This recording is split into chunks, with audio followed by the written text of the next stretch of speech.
Então, pessoal, a gente está aqui no lançamento da Maroc, a gente tem que aproveitar uma oportunidade de falar com o Zé Carlos Pavani, que é o chefe de design da Volkswagen Américas, estúdio da Califórnia, estúdio do Brasil, estúdio do México, tá tudo na mão dele.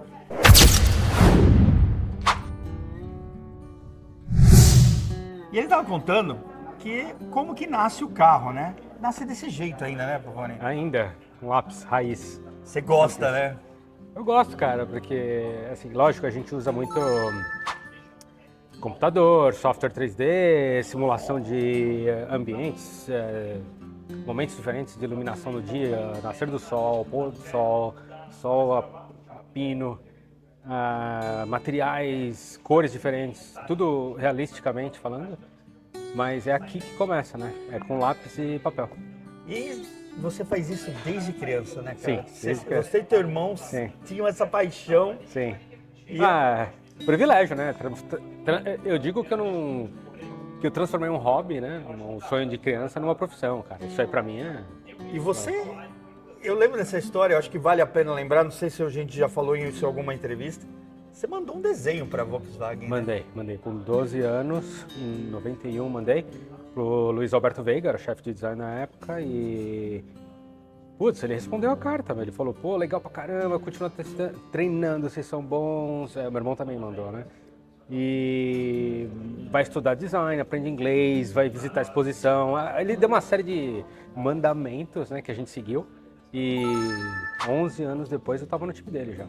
Então esse ano eu já completei quase 23 anos de Volkswagen já, né? Uau. Passei pela Alemanha bastante tempo, Estados Unidos, voltei pro Brasil, agora estou tomando conta dos Estados Unidos de novo, então é minha casa, né? Praticamente. E o legal é isso, que você mesmo chefiando tudo isso, você continua.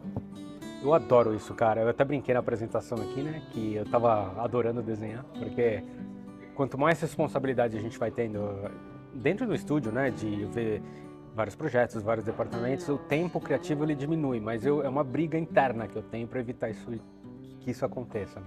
Então eu tô sempre com papel rabiscando, eu tô sempre com o meu iPad, eu participo dos projetos junto com os designers às vezes para entender a dificuldade deles ou apontar caminhos. Olha, pensa nisso aqui.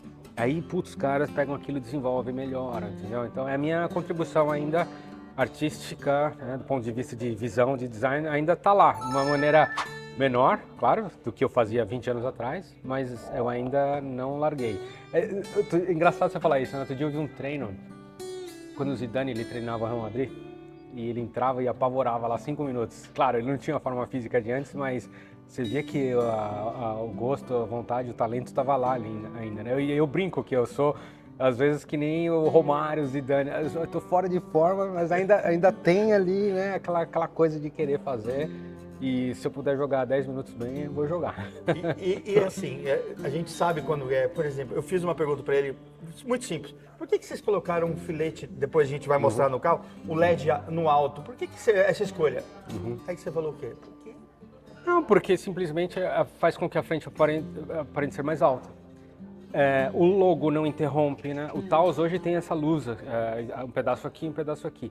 Em algumas condições de luminosidade, parece que está faltando alguma coisa, porque o logo ainda não pode ser iluminado, então a gente pensou em fazer diferente, né?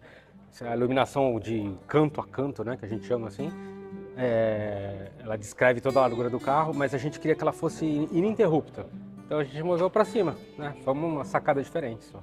o que o carro cresceu, né? Ele tem um size impression muito maior. Muito maior, muito maior. Por uma série de questões. A gente queria esse size impression maior, a gente precisou aumentar o volume por questões de proteção de pedestre e crash, né? Para homologar o carro atualizado com as novas normas de proteção. E, putz, é isso. Então, o nosso trabalho é resolver o problema de uma forma esteticamente atrativa. Uma coisa que me fascina, eu olho muito nos carros, eu aprendi muito isso com você também, é luz e sombra, né? Porque muda o carro totalmente, né? Você estava falando que vocês simulam, né? Hoje dá para simular muito mais fácil qualquer tipo de iluminação. Exato, qualquer tipo de iluminação, porque a gente tem que ler a linha que a gente desenhou de uma forma precisa, né? E muitas apresentações que a gente faz no nível do grupo Volkswagen, a gente faz lá na Espanha, em Barcelona, onde a condição de luz é maravilhosa. A luz do meio-dia e o céu azul, ali a gente vê o modelo cristalino. É diferente de observar o carro com sob uma condição de céu nublado, por exemplo. Então a gente vai na melhor condição possível para ver e é um barato isso, né? E claro, o computador ajuda a simular, mas o real, no final, ainda tem um carro de verdade ali que o consumidor vai entrar e comprar, né? Isso é muito legal. Então vamos falar do que saiu daqui. Então vamos lá mostrar no carro, vamos lá, né? bora lá, vamos lá. Saindo da prancheta, a gente tem aqui o resultado final. O filho nasceu. Pavani, o que você fez? Como que foram as ideias? O que você implantou nesse carro e você e tua equipe? Bom, a gente dividiu a frente em 3 porções principais, assim como eu expliquei durante a coletiva de imprensa. Acho que a primeira é o capô, né? O capô, ele tem, se você observar, ele tem mais linhas e mais superfícies. Era bem mais simples o antigo. Era bem mais simples, né? Ele era inspirado no design do Golf, né? Tinha só 2 linhas, agora ele tem mais linhas de caráter, né? Então, ele tem mais escultura, você vê o reflexo fazendo mais movimento. Então, isso pra gente era uma coisa importante, fazer com que o capô ficasse mais expressivo e volumoso. Isso aqui foi o primeiro momento, assim, que a gente pensou. A segunda parte que a gente atacou foi essa região da grade superior. A gente tem vários elementos que definem o DNA da Volkswagen, como essa barra aqui, passando no centro do logo, né? Com esses elementos mais sobressaltantes aqui, mais 3D. Mas, assim, a gente decidiu colocar a iluminação num ponto mais alto, né? Em relação ao Taos, por exemplo, que corta o meio do logo. Eu acho que é o primeiro Volkswagen que corta mesmo tudo. Da frente é o primeiro. Exatamente. Porque eles sempre colocaram no meio, mas, aqui, né? Mas alguns carros novos viram com o logo iluminado. Então, quando você tem a luz, o logo iluminado, outro pedaço, tudo forma um contexto harmonioso. Mas quando a gente só tem a luz aqui, às vezes, em alguma condição de luz à noite, parece que está faltando alguma coisa no centro. Aí a gente pensou, pô, vamos jogar pra cima, né? Deixar a frente também de longe, com aquele visual mais robótico, assim, né? Parecia uma viseira mais alta também. Então foi uma sacada diferente. E né? vocês sempre mostram a luz, né? Só as luzes acesas, né? A gente chama de night view, né? Da visão noturna, que também é uma faceta. Né? É uma identidade, é como a gente vai enxergar o carro à noite. Então também é uma outra disciplina que a gente teve que desenvolver durante esses últimos anos, que o LED se tornou mais prolífico nos carros e faz parte agora do DNA, assim como esse formato do farol que eu mencionei, né? Tem 2 funções aqui colocadas no jeito vertical, com esse formato meio triangular, nenhum outro Volkswagen tem esse farol também. Então, dentro dessa área que foi possível criar alguma coisa nova, a gente tentou questionar várias coisas dentro do DNA e terminou com essa banda superior assim bem dominante, né? O que também influenciou na parte inferior. A gente não queria que a parte de baixo do para-choque ficasse tímida, né? Porque nas picapes ou SUVs a entrada de ar sempre é bastante dominante. Tem a ver com a necessidade do carro sugar muito ar também por causa do motor V6. Então a parte técnica influencia muito no design exterior. Então praticamente essas proporções aqui e aqui são muito semelhantes, só com um pouquinho de cor no meio, né? E a gente chama de skid plate, mas é tipo um peitoral, assim, né? Uma proteção. Você falou que na Argentina, como que é? Chama mata-perra, né? Mata-cachorro. Eu falei, meu Deus do céu. Nossa, adoro cachorro. Então, é isso. Então, e aí a gente colocou um ângulo, assim, bem agressivo também, o oposto desse. Aqui a gente colocou um tema em C, né? Uma forma de uma letra C, com o fog light mais verticalizado, né? Com bastante escultura, bastante forma, né? Como você vê de perto, assim, tem bastante transição de luz e sombra.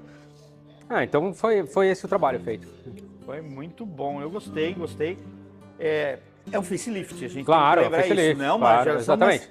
Mudou muito a identidade e não ficou parecido com nenhum outro Volkswagen, isso que eu achei legal. Exato. E tem o DNA, você sabe que é um Volkswagen.